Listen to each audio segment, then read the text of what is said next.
The Vultures are circling. There are Dylan Cozens trade rumors. We'll talk about whether they're realistic, what the price would be if it could actually happen, and we'll preview Sabres and Canadiens coming up on the Locked On Sabres podcast.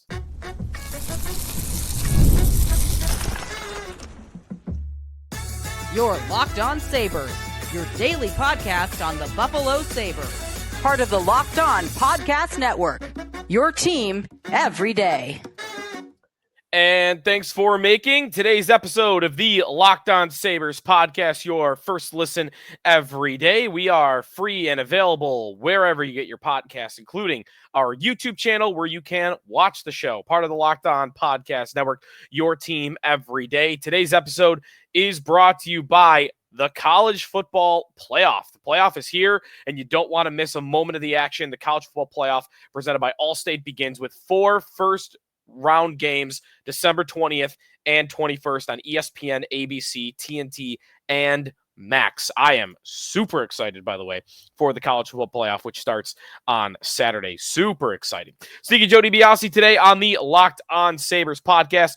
Lot to get to on today's show. It is a game day. We'll talk a little bit later in the back half of today's show about the matchup between the Sabres and the Habs. The Montreal Canadiens in Montreal. The Sabres are road favorites on a losing streak, which is pretty wild and I bet pretty unprecedented.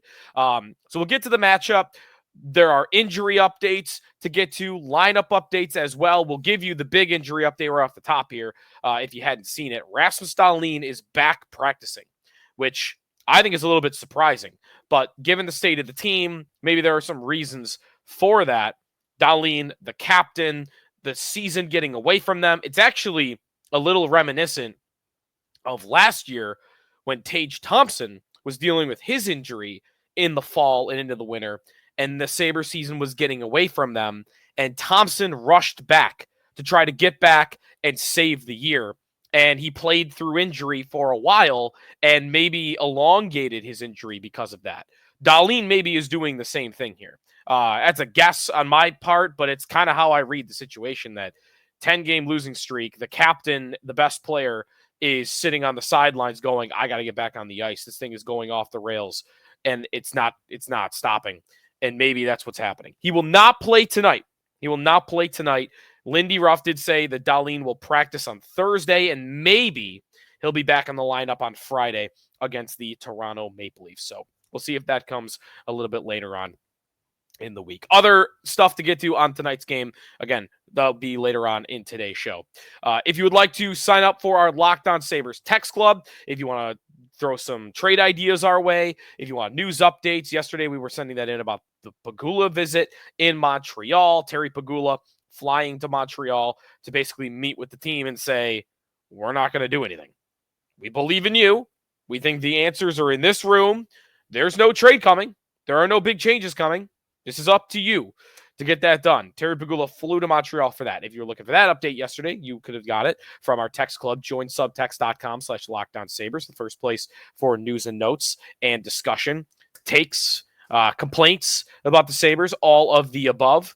So yeah, that's where we'll start today before we get to some Cozens trade stuff. Terry Pegula was going to fly to Montreal. We didn't know what that meant. Maybe that would mean changes. And should we be surprised? I mean, should I be, expecting anything different? He flies to Montreal to meet with the team. Maybe he had some stern meetings with some people, but he basically told them, we're not doing anything, which is not surprising. The Buffalo Sabres, for at least 5 years, but probably more than that. No, it is more than that. You go back at least to 2018, so it's at least 6 years and maybe more, have been a team of inaction once seasons begin. They are terrified to do anything once a season begins, and there have been countless examples of this. If you go all the way back to 2018, the Sabres had a 10-game win streak, and they were in a great position for the standings, but all the underlying numbers pointed to, you're not as good as these results.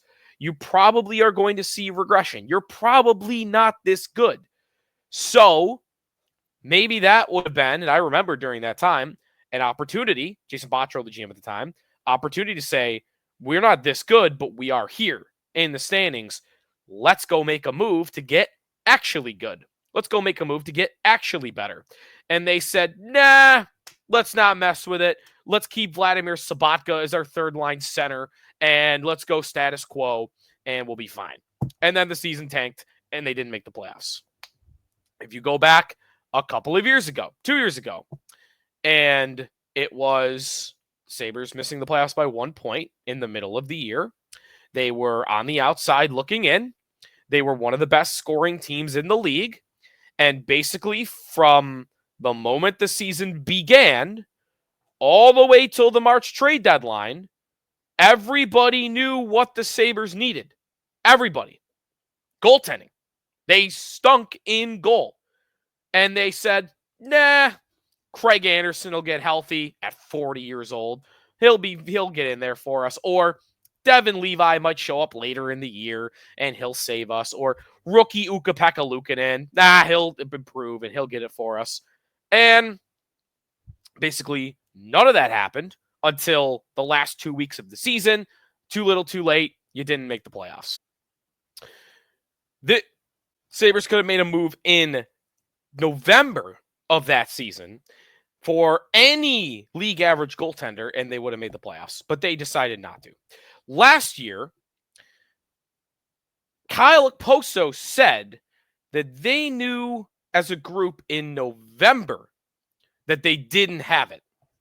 In November, they didn't have the group they needed. That they didn't have, he knew something was off. And the team did nothing. They went the whole year. They didn't make a big sizable trade until right up against the trade deadline, and it was a 1-for-1. It wasn't an ad. It was a swap, Middlestat for Byram. They decided not to fire the head coach, which a million teams do in the middle of seasons to spark something. They didn't do that. They said, despite the fact that Okposo said it, everyone knew they didn't have it. They just kind of sat on their hands and said, well, whatever. Hope it changes. We're not going to do anything to spark that. What are we? We're supposed to be a real NHL team. So last year, they let go by without any big changes, without any big ads to save the season. That's at least 3. Maybe you could find other examples of other years where that was the case. I'm sure you could. Those are 3 that come to mind, though. 3 seasons in the last 6 where the Sabres have decided inaction during the year was what was required, and all 3 times they were wrong. This time, looks like they're doing the same thing. I guess the 4th time is not the charm or maybe it will be the charm, because they are going to sit on their hands again and they're not going to make a big move. And that's tough on them. Like those other years, it was easy. 2 years ago, the 10-game win streak year, that was easy. Go find a third line center. That's the move. 2 years ago, it was easy. Go find a league average goaltender. That's it. Last year, it was a little easier. Do anything. And you had a little more roster flexibility, I think, last year, because guys were coming off of top years with a little bit more value. Maybe Olofsson, maybe for anything, maybe picks and prospects that had not yet arrived at the NHL level. This year, I don't really know what the move is. It can't be nothing, though. But it does appear that it's going to be nothing, at least for the time being. Maybe that changes. But for right now, I have no confidence that they're going to make any sort of move to get things going. That all being said, there are reports about Vultures circling on Dylan Cozens. What are the rumors? Is a Cozens trade feasible? Does it make any sense from the Sabres side of things? And what could they get if they decided they want to make a move with Dylan Cozens? We'll get to all of that coming up on today's episode of the Locked On Sabres podcast.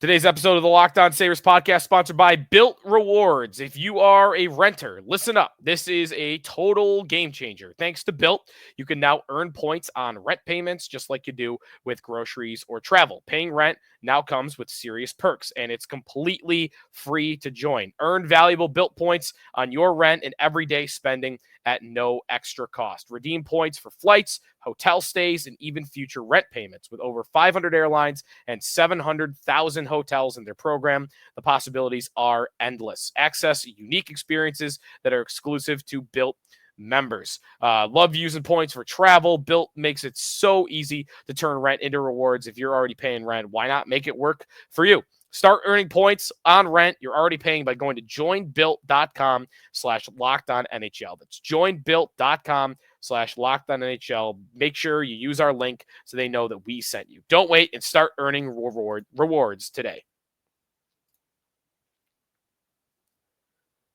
Today's episode of the Locked On Sabres podcast also presented by SelectQuote.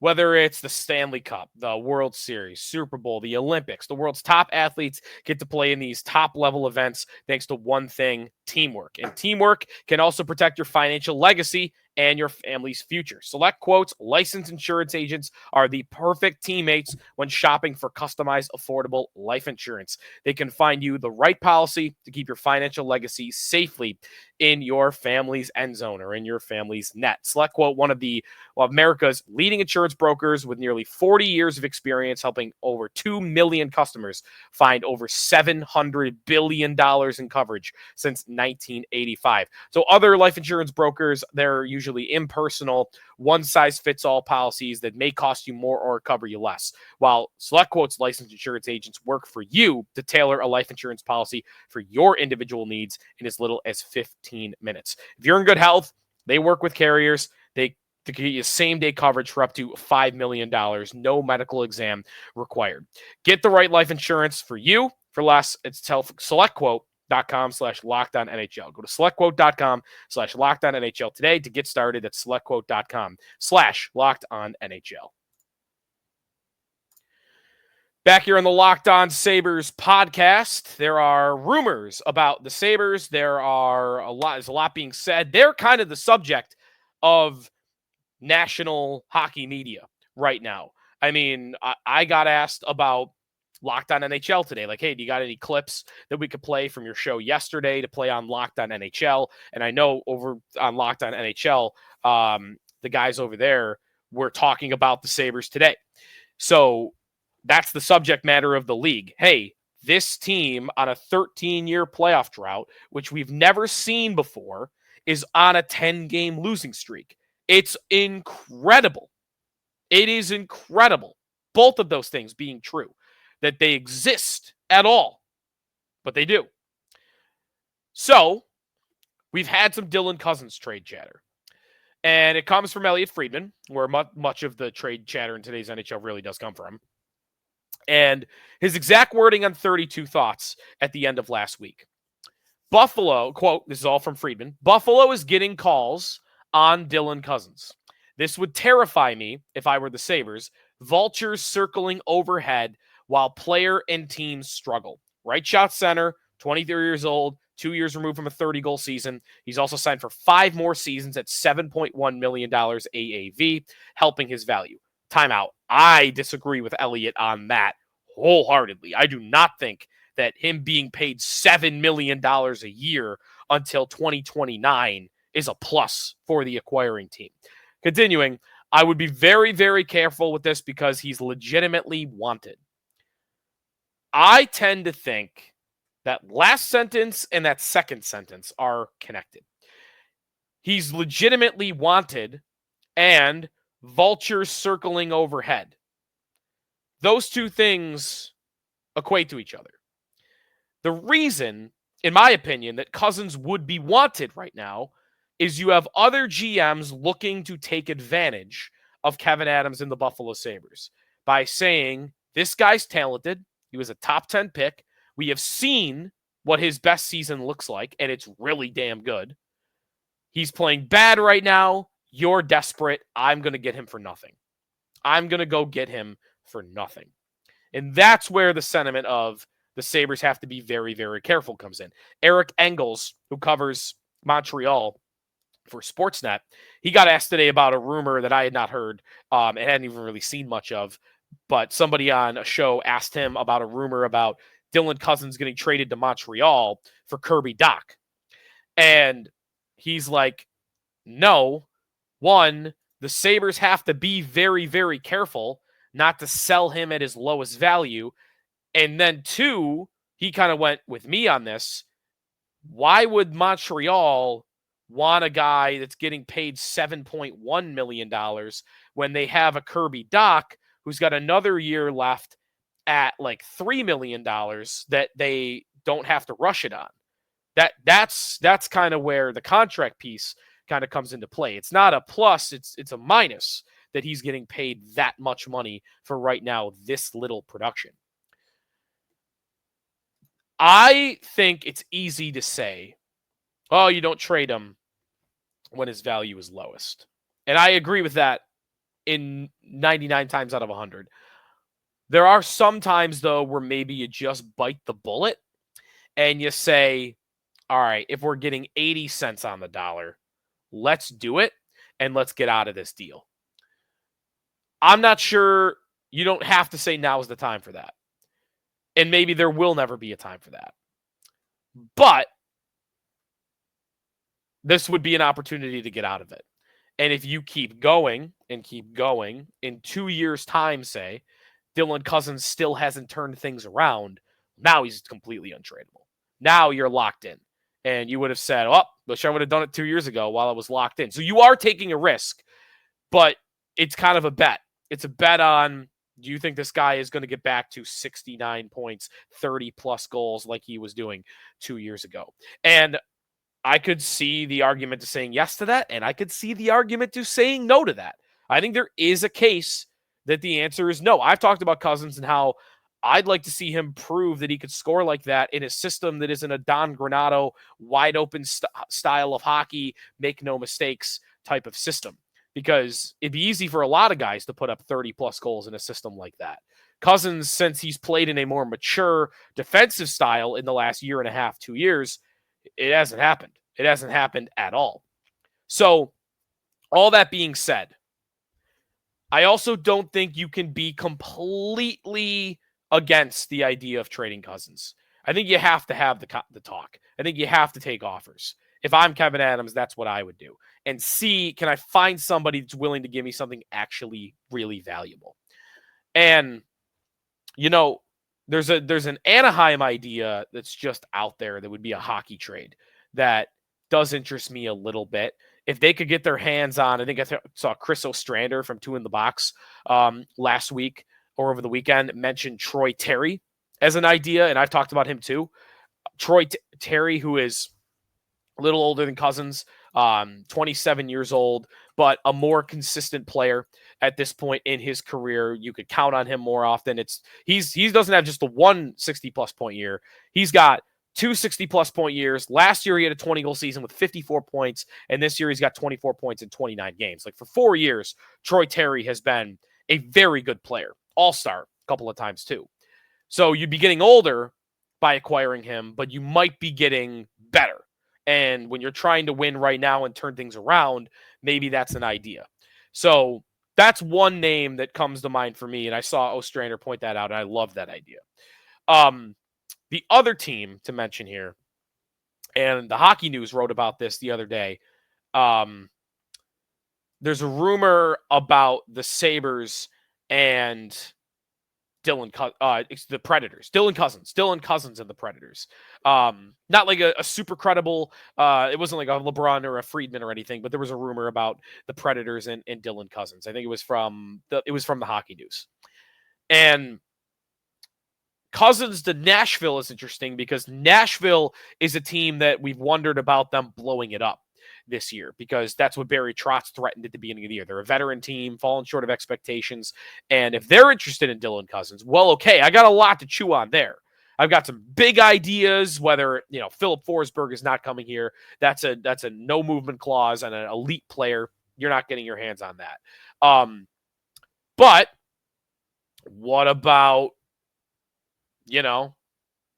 Thomas Novak?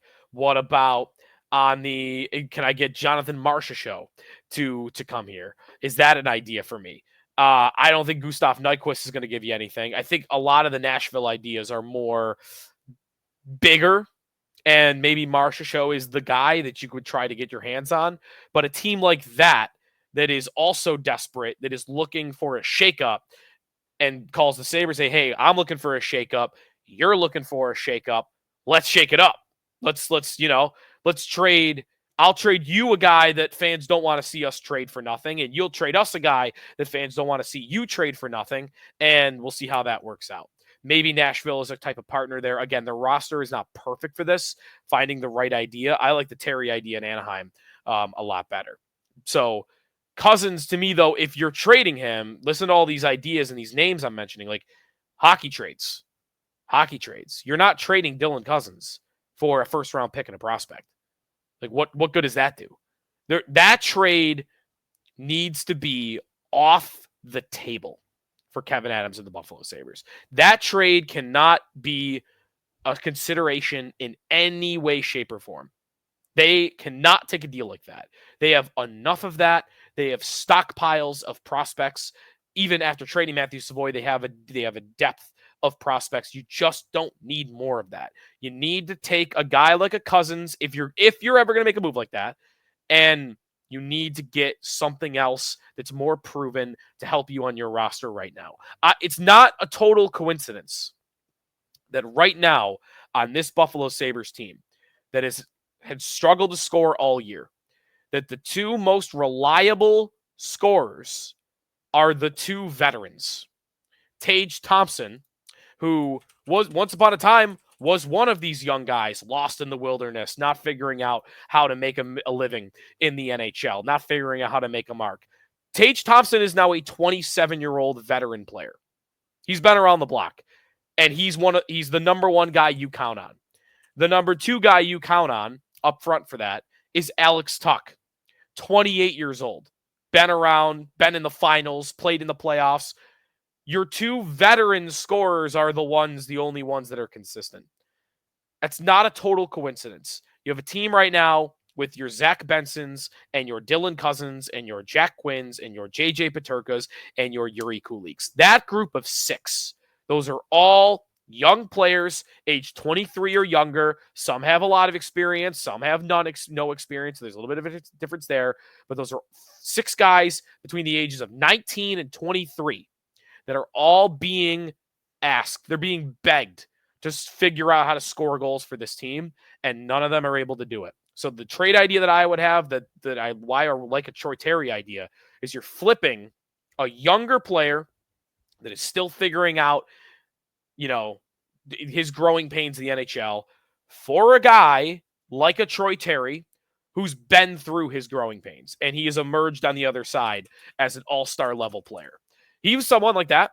Terry was in the first 4 years of his career, like he played games in the NHL for Anaheim it was really more like 3 years. He only played 2 games in his first season. In 32 games, 4 goals, 47 games, 4 goals, 48 games, 7 goals. By 23, Cozens' age, like he's still figuring it out. And then since then, bam, 37 goals, 23 goals, 20 goals. And this year he's going to end up with 20 again, 67 points, 61 points, 54 points. Like that's the type of trade that I think the Buffalo Sabres should be looking for. Somebody that's got potential still, but is figuring it out for somebody that's already figured it out. When we come back, we'll talk about the Sabres and the Canadiens. This matchup between the two worst teams in the East on Tuesday night. And I've got some odds that are interesting for this game. I want to look at JJ Peterka a little bit for this game, and then we'll look at my parlay as well. All ahead on the Locked On Sabres podcast. Today's episode of Locked On Sabres is presented by FanDuel Sportsbook. So we will get to tonight's game where the Sabres are a favorite on the road. So depending on how you feel about that, you can head over to FanDuel Sportsbook, see what you like, check out some prop bets as well. Who's most likely to score, who's least likely to score. And get ready for the rest of the NFL action too, the rest of the regular season with FanDuel, America's #1 sportsbook, because right now, new customers can bet $5 and get $150 in bonus bets if you win. The FanDuel Sportsbook app will give you everything you need to place live bets on the NFL all in one place. So when you get a hunch in the middle of the game, you can check out the latest stats, view live play-by-play, and so much more on the same page where you place your bets. Just visit FanDuel.com to join today. You'll get started with $150 in bonus bets if you win your first $5 bet. That's FanDuel.com. Never waste a hunch. Make every moment more with FanDuel, an official sportsbook partner of the National Football League. Wrapping things up here on the Locked On Sabres podcast, we will give you a preview tonight of Sabres and Canadiens. So, listen, with the 10-game losing streak and a game day like today, we will probably, like here on the show, like depending, if there are trade rumors, like a Cozens story today, we'll spend more time on that and we'll save the game preview and we'll kind of cut that game preview in half, if you will. It's kind of what they've deserved, right? Like, the more they lose, the more they fall out of it, the less fans are going to care about games.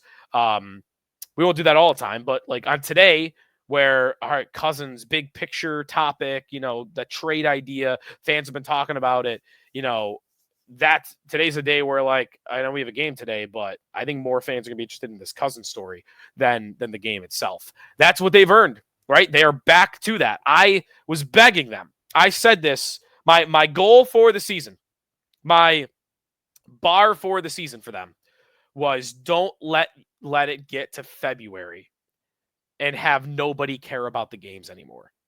And it's December and we're already almost there. They are well on their way to nobody caring about the games in February. So hopefully they can just get the season back to being interesting. They are 6 points out of a playoff spot. Still, man, just 2 more wins. 2 out of 10. That's it. That's not even good. It's horrific. 2 out of 10, and they would be in the playoff race. They're still in the playoff race, but it doesn't feel like it. Not on a 10-game losing streak, it doesn't. Anyways, let's get to the matchup for tonight's game.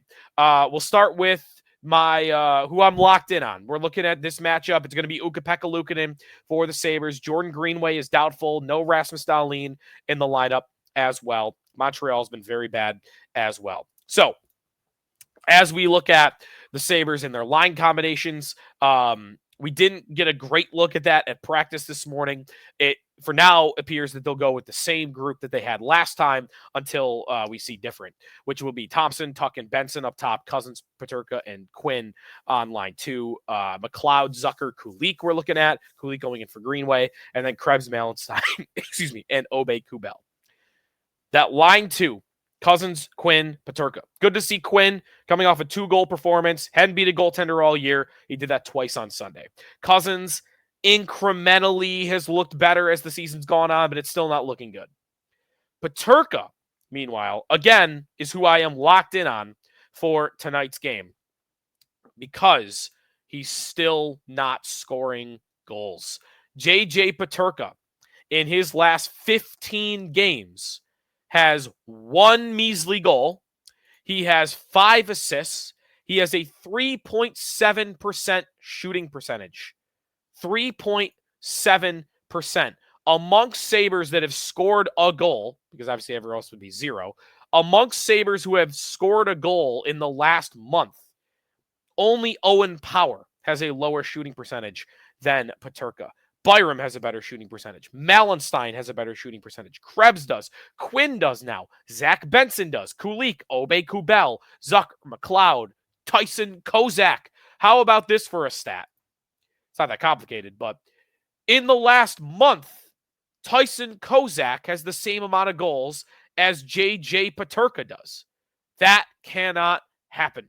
In this 15-game stretch where Peterka has not scored more than 1 goal, I have been talking about how it's easy to defend him. How he comes down on the rush, 1-2-3 stick handle, wrist shot drag, blocked away every time, deflected away. He is easy to defend. That shot is just, it's every time you see it coming.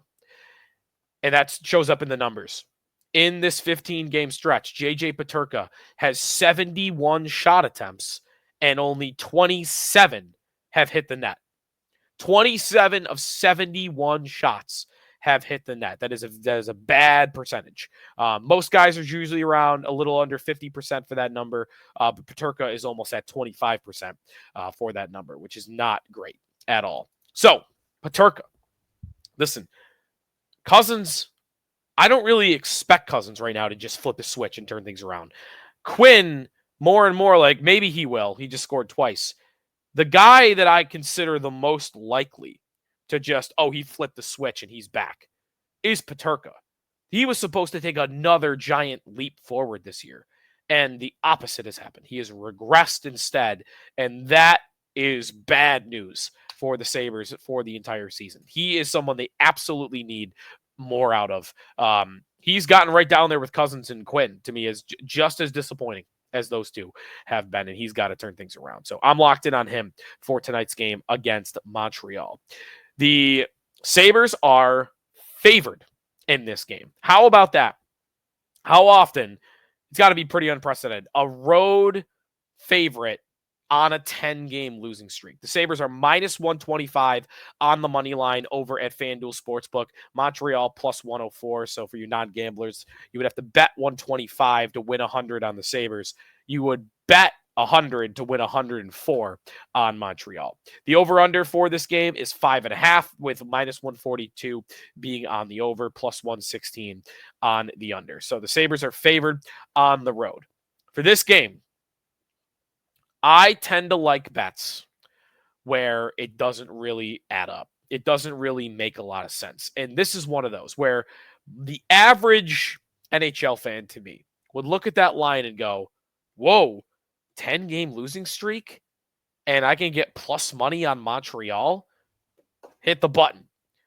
I tend to like to go the other way on bets like that. I like to take the line that doesn't seem to make a lot of sense, because it does make sense. The books know what they're doing. So I'm going to go Sabres money line. That's right. Call me man on the edge. I am going to bet the Buffalo Sabres to break their 10-game win streak tonight against a bad Montreal team. Minus 125 is what I'm going with for the Sabres. Anytime goal bet, I am going to go Tage Thompson plus 135, because I think he is the only Sabre you could trust on a nightly basis to score goals. And then finally, for tonight's game, I am going to go with Dylan Cozens to record 3 shots on goal, firing off plus 125. So those 3 bets: Cozens 3+ shots, Thompson to score, Sabres money line plus 626 is what you're looking at for my sneaky parlay for tonight's game. All right, that'll do it for us. Enjoy the game, and maybe it'll be an 11th game in a row, or maybe we'll be talking about them turning things around because they finally won a game. We will see on tomorrow's episode of the Locked On Sabres podcast. If you want to chime in during the game with me, join subtext.com/LockedOnSabres. You only sign up on the internet, and then once you're in, then you're just texting back and forth from there on out. And be sure to check out Locked On Bills. Joe Marino's got your All-22 review of the Bills and Lions game. Really good film breakdown from him. And then, of course, Steele and Flip got you covered on Locked On Fantasy Hockey. We'll talk to you tomorrow here in the Locked On Sabres podcast, part of the Locked On Podcast Network, your team every day.